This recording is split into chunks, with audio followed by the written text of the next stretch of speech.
Başqırt soyqırımı. Yəni bugünkü Başqırtıstan torpaqlarında Ufada yaşayan çoxlu Azərbaycanlılar var, bilirəm oradasınız. Və oradakı Başqırtlara qarşı ruslar tarixdə 1735-1740-cı ildə soyqırım törədiblər. 1735-ci ilə qədər Rusiya həminki regiona yerləşir və orada qalalar tikməyə başlayır. Və bilirsiniz ki, köçərləri məğlub etmək üçün Rus imperiyası hər zaman qalalar tikərək irəliləyirdi ki, orada bir növ postlar qursun və köçərləri sıxışdırsın. Buna cavab olaraq da Başqırt cəmiyyəti ilk başta narazılığını bildirir, amma imperiya buna diqqət yetirməyəndən sonra üsyana başlayırlar. Silahlı üsyan 5 il çəkir. Və üsyan başçısının adı sizə nədir? Qarasaqal, yəni Qara Saqqal bəy.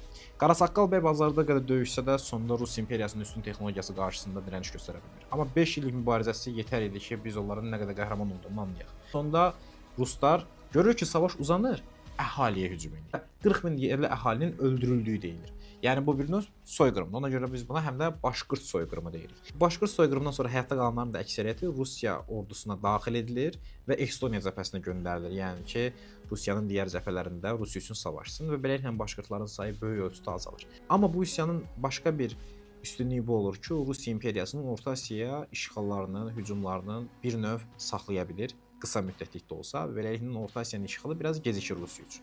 Amma Başqırtlar təbii ki, bu gün az saylı olmalarının səbəblərindən də biri həminki bu